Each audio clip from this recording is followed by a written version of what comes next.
Bonjour à tous, vous écoutez Marie Petitot, la plume qui dépoussière l'histoire et fait revivre les personnages du passé. Les femmes d'Henri VIII Tudor. Épisode 7, l'amoureuse résignée.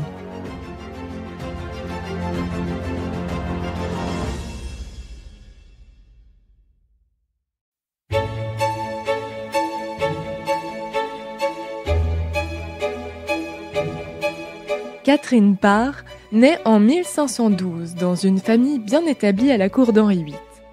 Son père, Thomas Parr, fidèle compagnon du roi, combat en France à ses côtés pendant la campagne de 1513.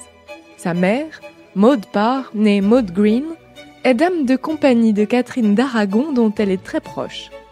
C'est d'ailleurs en son honneur qu'elle décide de baptiser l'une de ses filles Catherine. Très moderne pour son temps, Maud Parr ne se laisse pas déstabiliser par la mort de son époux en 1517. Contre toute attente, cette veuve de 25 ans choisit de demeurer célibataire. Elle prend en charge avec énergie l'éducation de ses 3 jeunes enfants, William, Anne et Catherine. La future reine d'Angleterre bénéficie d'une excellente éducation humaniste. Lectrice assidue de Pétrarque, traductrice d'Erasme, elle parle couramment l'anglais, le français, l'italien et le latin. Jeune fille curieuse, pleine d'esprit et de persévérance, Catherine gardera toute sa vie une passion pour l'étude. À l'âge de 17 ans, elle épouse Edward Borrow. Catherine témoigne d'une grande ouverture aux idées nouvelles. Le beau-père de la jeune mariée, Sir Thomas Borrow, remarque tout de suite sa soif d'apprendre. Il l'initie avec succès aux idées de la réforme protestante dans une Angleterre qui est alors encore catholique et soumise à Rome. Âgée de 22 ans, Catherine se retrouve veuve. Sa mère aussi est décédée. Grâce à la carrière et à la bonne réputation de Maud Green, sa fille évolue dans l'entourage de la reine Catherine d'Aragon. 1 an après son premier veuvage, elle épouse John Neville, baron Latimer, de 20 ans plus âgé qu'elle. Le couple s'installe à Snape Castle dans le Yorkshire. Catholique conservateur, le baron Latimer connaît une période de disgrâce méritée puisque pendant la révolte du pèlerinage des Grâces qui agite le nord de l'Angleterre, il s'illustre comme l'un des leaders de la rébellion, au grand désarroi de Catherine qui déteste ces catholiques romains intransigeants. Elle a même du mal à cacher son exaspération à l'égard de ce vieux mari aux idées arriérées. Gravitant désormais par fidélité dans l'entourage de la princesse Mary, Lady Latimer fait alors la connaissance de l'un des 2 frères de la reine Jane, Thomas Seymour. Elle tombe éperdument amoureuse de ce très bel homme, plus grand séducteur et coureur de jupons de toute la cour, célibataire, endurci et très convoité. Cette passion est partagée.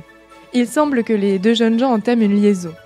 Catherine se dit certainement que son mari, très malade, n'en a plus pour longtemps à vivre. Il meurt en effet en 1543. Enfin libre d'épouser son amour. C'est sans compter Henri VIII qui, entre-temps, a jeté son dévolu sur elle.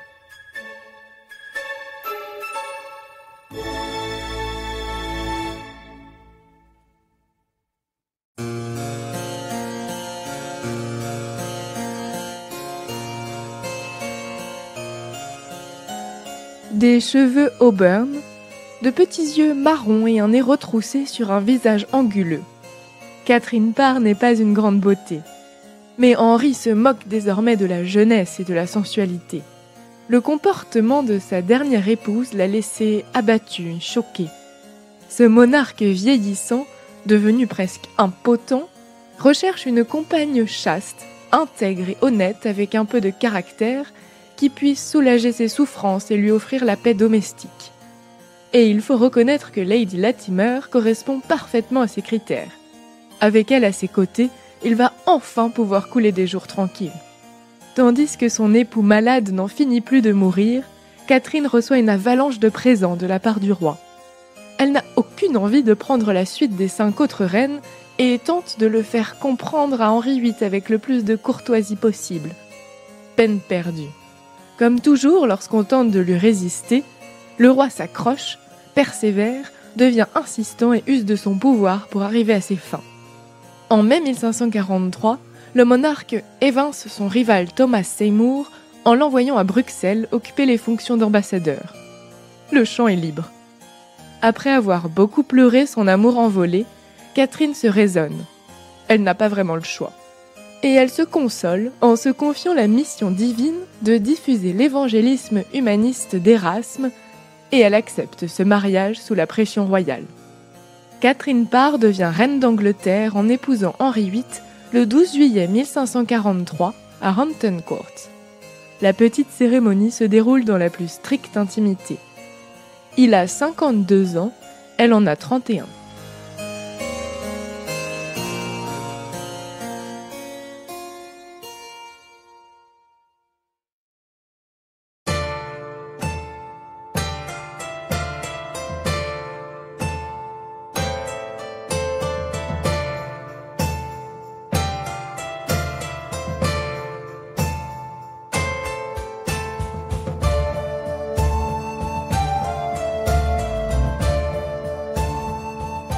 Catherine Parr reste aux côtés d'Henri VIII jusqu'à sa mort en 1547. Durant ses 3 ans et demi de règne, elle se comporte en véritable souveraine, comme si elle était née pour ce rôle. D'abord, le couple s'entend à merveille.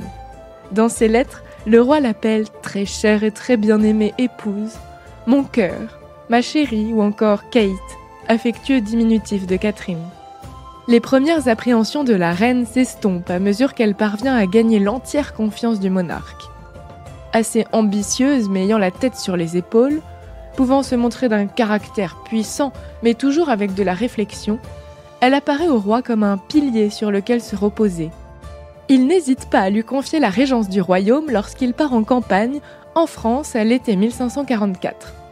Elle manifeste à cette occasion d'impressionnantes compétences politiques. Sandra Di Giusto les résume de la sorte.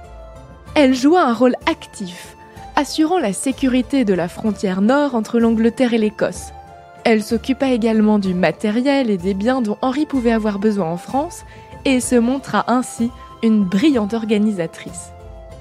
Elle profite aussi de cette campagne pour rassembler tous ses beaux enfants à Hampton Court, mettant fin à l'exil de la petite Élisabeth, jusqu'à présent reléguée dans le Hertfordshire.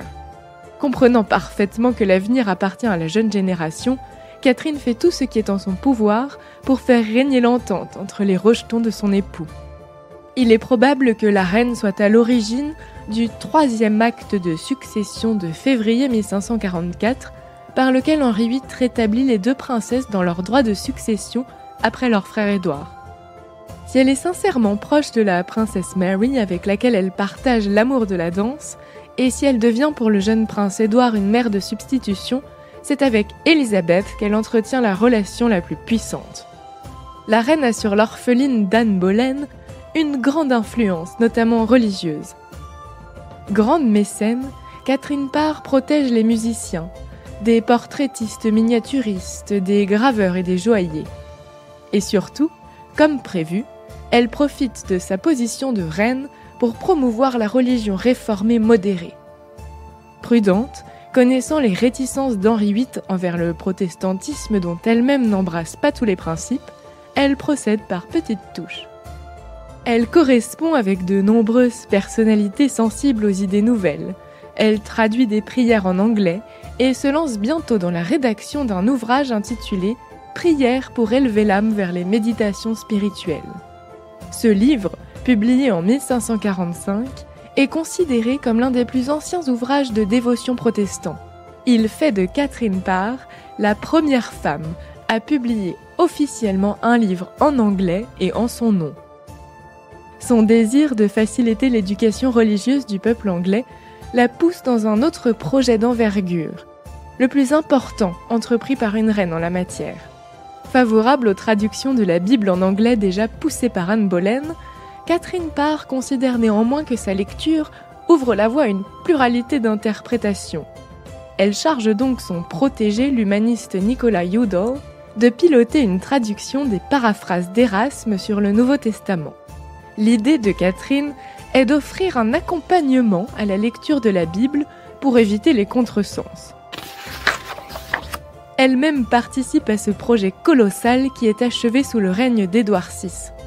Le premier volume sort des presses le 31 janvier 1548. Il est dédié à Catherine. Entre 1548 et 1551, 20 000 volumes circulent dans le royaume, expression incontestable de l'influence de Catherine Parr en ce domaine. Du vivant d'Henri VIII, les tendances religieuses de la reine faillirent lui coûter très cher.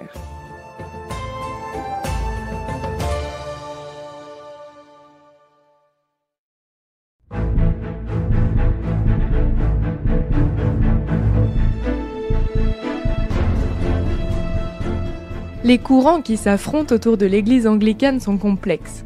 Pour résumer, il faut comprendre que Catherine Parr est proche d'Érasme et de l'humanisme évangélique. Elle prône une réforme bien plus modérée que le protestantisme de la religion réformée de Luther. Toujours est-il que depuis juillet 1543, les idées protestantes circulent dans l'entourage de la reine. Selon l'expression de l'historien Bernard Cotteret, les chasseurs d'hérétiques ne manquent pas à la cour où la suspicion entre les clans tourne à la paranoïa. Le penchant de Catherine pour le parti réformateur inquiète en particulier Stephen Gardiner, puissant évêque conservateur de Winchester, ainsi que le chancelier Thomas Riley. La reine serait-elle hérétique ? Il se met en tête de la perdre aux yeux du roi. Si Henri a rompu avec Rome, il reste attaché aux rites traditionnels de l'Église catholique et ne supporte pas les velléités d'indépendance moralisatrice des protestants. Au début de l'année 1546, Catherine tient compagnie au roi qui est souvent malade et cloué au lit. Elle aime beaucoup discuter théologie avec lui. Le monarque apprécie ces discussions de fond, admirant la haute intelligence de son épouse. Mais parfois il s'offusque qu'une femme se mette à raisonner comme un homme. Il aurait dit un jour à l'évêque Gardiner après une visite de Catherine « Voilà bien la nouvelle que les femmes se prennent pour des clercs ». Gardiner l'aurait alors assuré qu'il était en mesure d'apporter la preuve que la reine tenait des propos hérétiques. En 1546, en effet, Catherine est en lien avec une jeune femme exaltée qui s'érige en évangélisatrice de la réforme protestante, Anne Askew. Ni une ni deux, Riley et Gardiner la font arrêter. Soumise aux pires tortures, elle refuse d'abjurer la religion protestante et ne prononce pas une seule fois le nom de la reine. Elle n'a pas parlé, mais qu'importe. Gardiner pense avoir suffisamment prouvé au roi le protestantisme de la reine pour la faire arrêter. Catherine Parr connaît durant ces jours d'angoisse la plus grande frayeur de son règne. Va-t-elle finir sur l'échafaud ? La malédiction des épouses d'Henri VIII va-t-elle encore frapper ? En réalité, le roi n'a sans doute aucune intention de poursuivre sa 6e épouse pour hérésie. Mais il aime montrer qu'il est le maître absolu dans tous les domaines, tant spirituels que domestiques. L'idée de donner une bonne leçon à Kate lui plaît beaucoup. Catherine fait alors mine de rentrer dans le rang, pour sauver sa peau au cas où les menaces qui pèsent sur sa personne soient sérieuses. Devant Henri VIII, elle joue la carte de l'humilité et de la repentance. Oui, elle reconnaît que par nature, les femmes sont bien inférieures aux hommes, en particulier pour les choses de l'esprit. Si elle a eu l'audace un jour de prétendre l'instruire, c'était uniquement pour l'amuser et le distraire de sa maladie, elle ne parlait pas sérieusement. Henri VIII est ravi. Il la prend dans ses bras et s'exclame tout jovial « Alors, mon doux cœur, nous sommes à nouveau de parfaits amis !» Les voilà réconciliés. Les persécuteurs de la reine sont bien attrapés. Liliane Crété raconte. Lorsque le lendemain, le chancelier arriva avec une 50aine d'hommes pour se saisir de la reine, il la trouva dans le jardin en compagnie du roi et de quelques dames. En voyant approcher Riley, le roi entra dans une violente colère et tous ceux qui étaient présents l'entendirent traiter le chancelier de fourbe, misérable et imbécile. Tandis que les étoiles de Riley et Gardiner pâlissent à l'été 1546, Henri couvre sa tendre Kate de bijoux. Mais les jours du roi sont comptés.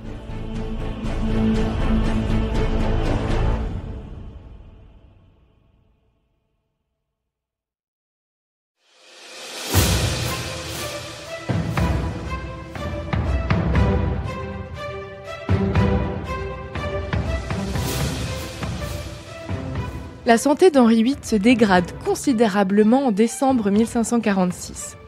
La reine se résout à s'éloigner et le monarque décède le 28 janvier 1547 à 55 ans. Édouard VI est immédiatement retiré de la garde de Catherine. L'oncle du nouveau monarque, Édouard Seymour, exclut la veuve d'Henri de la régence et devient lui-même lord protecteur du royaume. Reine douairière, Catherine n'a désormais plus aucun rôle politique. Elle se consacre pleinement à l'éducation de la princesse Élisabeth, avec laquelle elle se retire dans sa demeure de Chelsea. Elle retrouve aussi l'amour de sa vie, Thomas Seymour, toujours célibataire. Cet ambitieux, jaloux du pouvoir de son frère, a tenté d'épouser sans succès la princesse Mary qui lui a opposé une fin de non-recevoir. Il tente aussi sa chance auprès d'Élisabeth, alors âgée de 13 ans. Il lui propose plusieurs fois le mariage avec insistance et la princesse lui fait répondre qu'elle n'en a ni l'âge ni l'envie. Catherine n'est certainement pas au courant des tentatives de Thomas lorsqu'elle l'épouse en secret au mois de mai 1548. À défaut d'épouser une princesse, la veuve d'Henri VIII semble à Seymour un parti acceptable, et sans doute a-t-il conservé quelques sentiments pour elle. Il se rapproche même du jeune roi pour faire approuver leur union que beaucoup regardent comme inconvenante et précipitée, notamment la fille de Catherine d'Aragon. Le mariage de Catherine Parr et Thomas Seymour est officialisé le 25 juin. L'union tant désirée par Catherine ne lui apporte pas le bonheur escompté. Son statut de reine douairière tenait en respect ses ennemis et lui conférait un certain prestige. Elle perd tout cela en devenant Lady Seymour. Les vexations de la part du frère de son époux, Édouard Seymour, qui a les oreilles du jeune monarque, se multiplient. Il a l'outrecuidance de lui envoyer une missive pour lui réclamer ses bijoux. Elle n'est plus reine, elle n'a plus le droit de les porter. Il lui demande même de restituer son alliance de mariage. Cette demande humiliante met Catherine en rage. Elle écrit à son époux « Monseigneur, votre frère m'a bien chauffé cet après-midi. Une chance que nous étions alors si éloignés, car je crois que sinon je l'aurais mordu. » Catherine passe de moins en moins de temps à la cour où elle se sent comme une intruse. Elle se calfeutre à Chelsea avec sa chère Élisabeth. Est-elle alors aveuglée par l'amour qu'elle porte à Thomas Seymour ? Toujours est-il qu'elle met beaucoup de temps à découvrir la vraie personnalité de son époux. Plus que jamais attiré par la jeune Élisabeth, qui a alors 14 ans, il n'a visiblement pas perdu espoir de la mettre dans son lit. Il n'hésite pas à lui rendre des visites impromptues et très matinales dans sa chambre alors qu'elle est encore au lit. Catherine se joint parfois à eux. Elle voit encore la princesse comme une enfant, ne songe donc pas à ce que la situation a d'inconvenant, et elle n'imagine pas un instant que son époux puisse en réalité flirter de façon malsaine avec sa protégée. Alors qu'elle vit une grossesse difficile pour ses 36 ans et inespérée car elle n'a eu aucun enfant de ses 3 précédents époux, Catherine découvre Thomas en train d'enlacer Élisabeth de manière inconvenante. Désillusionnée sur cet homme qu'elle plaçait sur un piédestal, Catherine choisit d'éloigner immédiatement Élisabeth de ses attentions pressantes. S'il est impossible aujourd'hui de savoir si Thomas Seymour abusa sexuellement de la future Élisabeth Ier, il semble qu'il fit des tentatives oppressantes et qu'il se permit des gestes déplacés. Malgré sa déception conjugale, Catherine Parr se réjouit de la naissance à venir. Elle s'installe au château de Sudley dans le comté de Gloucester à l'été 1548. Il était écrit qu'elle ne jouirait jamais du bonheur d'être mère. Catherine Parr décède une semaine après avoir accouché d'une petite fille prénommée Marie le 5 septembre 1548. Après le décès de sa femme, Thomas Seymour n'en finit plus de comploter. Accusé de trahison pour tentative d'enlèvement sur son neveu le roi Édouard VI, il est décapité le 20 mars 1549. La petite Marie Seymour est adoptée par la duchesse douairière de Suffolk. Elle décède probablement après ses 2 ans.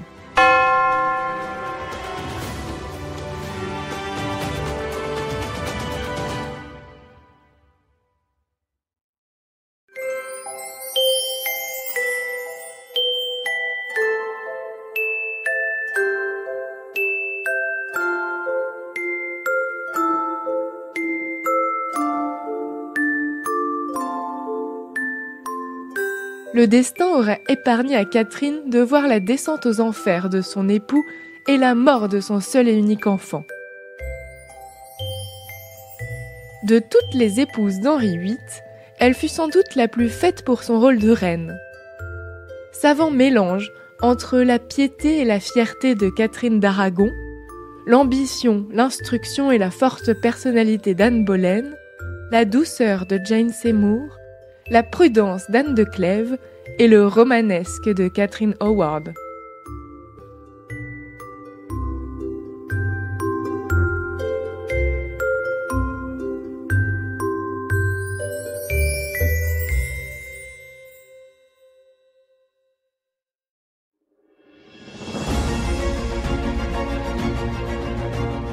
C'était Marie Petitot dans le podcast Plume d'Histoire.